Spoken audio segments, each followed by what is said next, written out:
be alright, Kev. So this is what acts about the story about Peter and the beggar. It's like when the beggar asked Peter, has any gold or silver? He says, I'll give you one better, I can make you walk. You know, and it's like, see when we're using drugs, like nobody sees us. Nobody sees us when we're using drugs. Nobody wants to know us when we're using drugs. You know, everyone gives up on us, you know, family members say, go back using. Oh, we don't want that to do with you. You know, it's tough to take, and then we come to places like Christian rehab, see all your people in your scheme and all, you see it come to Christian rehab and they laugh at you. So you're not going to change. That's not going to change. You're always going to be a junkie. These people laugh at you, man. You know, and you start to laugh at you. Then some people see you get a bit of success in your recovery. You go back to your scheme and you see you're different. You know what I mean? Then people who laughed at you, they start to hate you. It's crazy, they start to hate you. Or what you become successful in your recovery. And they start to hate you. You know? And it's crazy, because see when you go back, it says in the Bible, like, you don't have to like these people, but in the Bible it says love your enemies, you have to love these people. You know? And that's crazy, because like, that's where the real Christianity is. You know? Showing these people who hate you kindness. Like, get all messed up and show them kindness. You know? And give them a blessing or talk something. If you know someone who doesn't like you, talk to them. They'll say back to the people who don't like you. They'll see the real change in you. You can talk to people, they say, well, I was talking to him. I wasn't talking about crime, sex, drugs. I'm talking about positive stuff. And people see that change in you. That's where the real Christianity is, the real change. People say, well, he's not adding now. He's talking about real things. You know, there's 3 things, 2 or 3 things right now you can change about your life before you leave God. Right now, this morning, there's 2 or 3 things you could change. For one, you could stop swearing today, right now. Everyone could stop swearing. You're struggling with weight or anything like that, don't go and have that second meal. You know what I mean? Don't wait till Monday. See that crap? I'll change on Monday. I'll stop smoking Monday. Whoever invented that is a moron. Stop today. You get me? I'll give you a laugh. I'll give you a story that I used to be living with a girl, right? Absolute nuts. Used to order a pizza, she'd get a 65-inch pizza, man. 2 garlic breads, and then say, get me a Diet Coke, I'm watching you weight. Mate. And then she'd tell you, I'm going to try to lose weight on Monday again. Piping, you know what I mean? Crazy. You know? So like, lads, nothing comes from worrying. It says in the Bible, worry among that and our hour till like, all worrying will do is add wrinkles to your head. That's it, man. You know, worrying will do nothing. Sitting here feeling sorry for yourself is not good either. I had it yesterday. I walked into Chris in the office and Chris, I'm out here. I'm boosting. I hate this place, I'm leaving. My mindset yesterday, I was gone. I was out the door, I was leaving. You know, I was telling Josh as well, Josh was in the office as well, I was leaving, that was it. You know, the main thing about these places, keep yourself positive, lads. Positivity breeds positivity. Negativity breeds negativity. It's terrible, you know. Keep pushing on through and good things will happen to you, lads. Good things used to say to you in Teen Challenge. Listen, good things will happen to you, just make sure you stay. I used to say, I can't spell over 4 words. I was a raging drug addict from Dublin. You end up getting a job up there, man. Full-time staff, and I just know what happened there. These things happen, you know what I mean? Because the time in here goes faster than you can imagine. It goes faster than you imagine. If you don't act now on your recovery, you're going to regret it. And you're screwed. 6 months down the line, you go, what? I never done anything. I just didn't do anything, and then before you leave, they're going to ask you to move on. You know what you do when you've got too comfortable here. You know? There's some people in here, man, thinking, singing 3 songs in the morning, and hearing a crap word from Brian talking about money. It's going to keep us clean. That's not going to happen, lads. Do you get me? That is just not going to happen. You're deluded if you think that's going to happen. You know what I mean?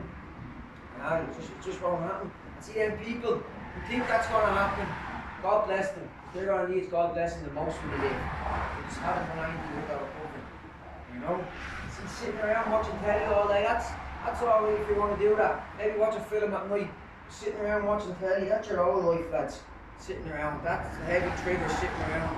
You see the thing from your man who owns Lamborghini. I don't know what, say call him Larry Lamborghini, I don't know, right? He says, one of the masters says, why don't you put commercials on for your Lamborghinis? He says, because see the people who watch telly all day, they can't afford my cars. Do you know what I mean? And that was brilliant when he said that.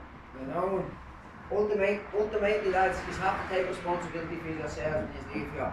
It's great coming in here and you make friends, acquaintances. The reality is you leave on your own. Realistically, we're probably never even going to see each other again. That's the reality of it. You're just pals in here. When you come out here, it's completely different, you know what I mean? Alright, so listen, you're only as good as the people you surround yourself with.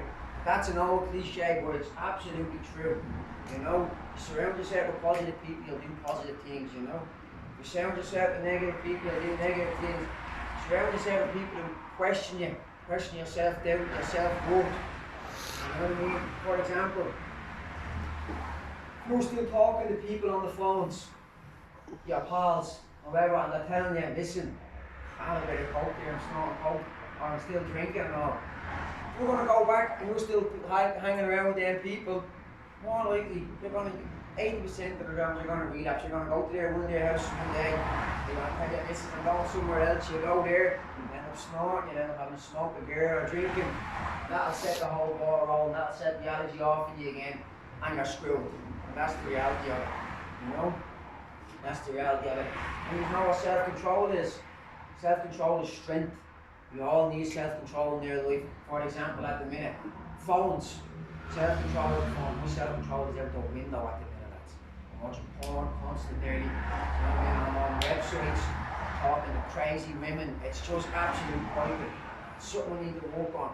You know, and it's a big eye-opener. I think it's a blessing getting the phones this week because it just shows you what's there. Absolute jack diddly squat. It's all fake.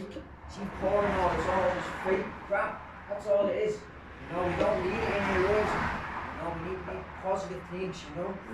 See, the direction. Don't let others control the direction of your life. Dealers done that for years. You know, for example, any of you ever do this, like, I've often done it, I'm sure we've all done it. You wake up in the morning, sweating from Ireland, you ring your dealer, 9 o'clock in the morning, say, oh, this fella answers, man. You ring him, he answers, you're like, what's happening, mate? And there he's like, yeah. Like, oh, God. And then he says, bring me back in a couple of hours. Oh, and your world deflates. You're just like, oh, what? And he's ever seen a bit in Lock, Stock and Two Smoking Barrels where he loses the 500 grand in the ring? You're walking out like that. That's the way it used to be when your man would tell me to bring back in a couple of hours. Devastated. Your whole homes are hard.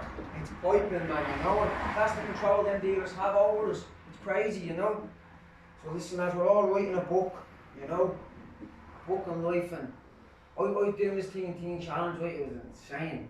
So, you know, addicts are the most craziest people in the world. You know, the stories addicts have are just insane.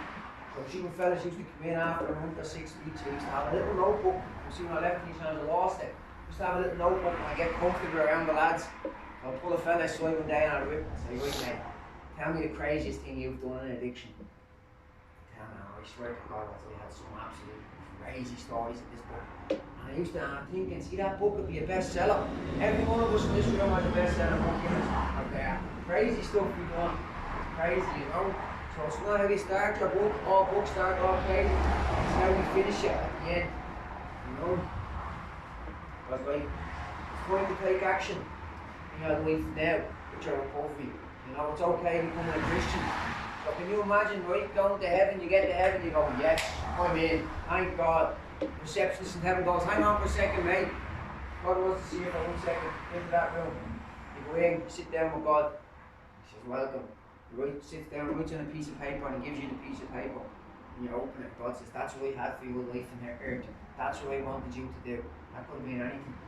Pastor, dentist, plumber, factory worker, or whatever it is. So you know what I mean? And you'd be devastated. It was something amazing. But you didn't follow through, you didn't proceed, you didn't pursue it. So I recommend to you lads, do everything. Experience everything when you can. You know what I mean? I've done it all, I've travelled the world, man, I'm crazy. Look at Chris, man, Chris is a friend of knowledge. Chris lives in China, Chris speaks Chinese, man. Do you know what I mean? Where are the people do that, you know, that does that, you know? So be here right now, live now, and do the best you can right now. Or you're going to be bitter and mean about your life because your life wasn't kind to you. You know what I mean? You need to start a new way of thinking about your life and your recovery. Not just sitting around, you know what I mean? People just sitting around thinking, I suggest you do that now. Instead of don't putting it off on Monday, start changing your life today, lads.